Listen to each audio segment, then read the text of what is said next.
There is something unmistakably different about people who were teenagers in the 1970s. You can feel it when they sit alone without reaching for a phone. You hear it in how they speak, calm, grounded, unhurried. You see it in the way they handle chaos without panicking. This generation didn't just grow up differently. Their minds were wired differently. And by the end of this video, you'll understand why being a teenager in the 1970s produced some of the most emotionally resilient, socially intelligent, and self-assured adults we've ever seen. Let's start with freedom, real freedom. Imagine you're 15 years old and you want a car. Not your parents' car, your own, so you get a job. After school, weekends, summers, gas stations, grocery stores, pizza joints, you work, you save, and you earn it. In 1978, nearly 60% of teenagers had jobs. For boys, it was over 70%. Not for college applications, not for experience, for independence.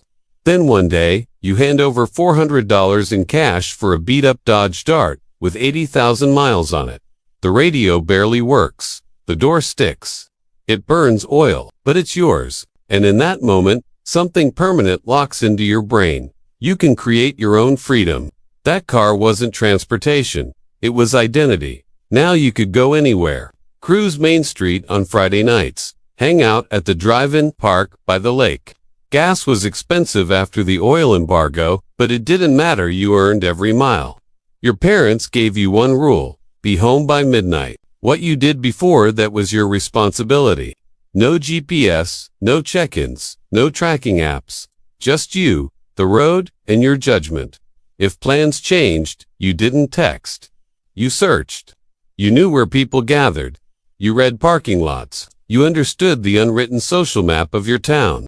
You didn't have helicopter parents. You had figured-out parents. Get hurt, walk it off. Mess up, learn from it. Bleeding, don't stain the carpet. It sounds harsh now, but it built teenagers who trusted themselves. Teenagers who didn't wait to be rescued. Teenagers who knew, deep down, that they could handle life, and that confidence shaped everything.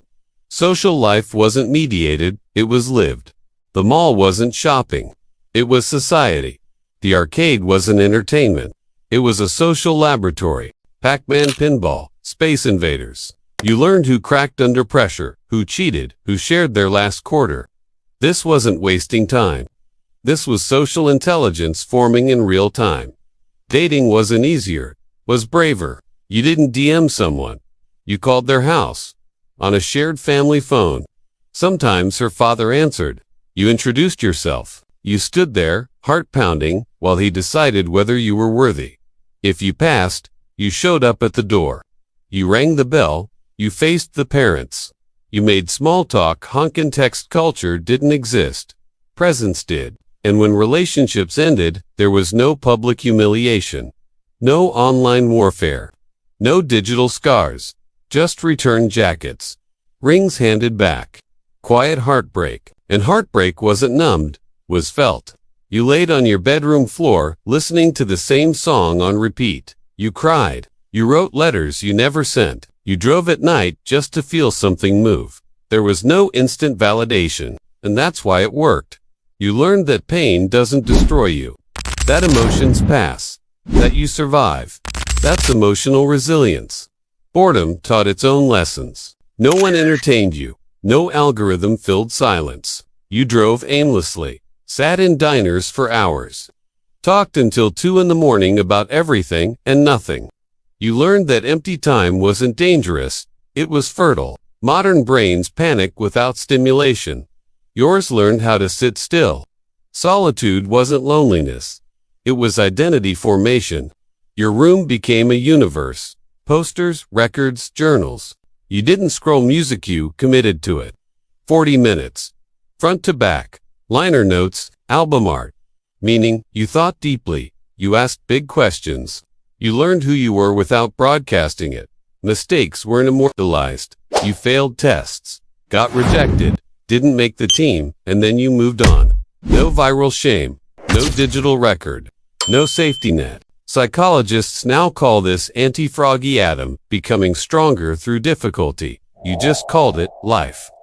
Friendships were navigated face-to-face. You learned to read expressions, tone, silence. You learned who was real, who wasn't, who stayed. No profiles, no filters, just people. And now, decades later, something becomes clear. Those years of privacy, waiting, boredom, effort, heartbreak, and responsibility built something rare. A solid sense of self. People who grew up in the 1970s don't need constant feedback to feel real. They don't collapse under uncertainty. They don't confuse attention with connection. They learned who they were without an audience. And maybe that's why they stand so firmly today. Because before the world started watching, they already knew who they were.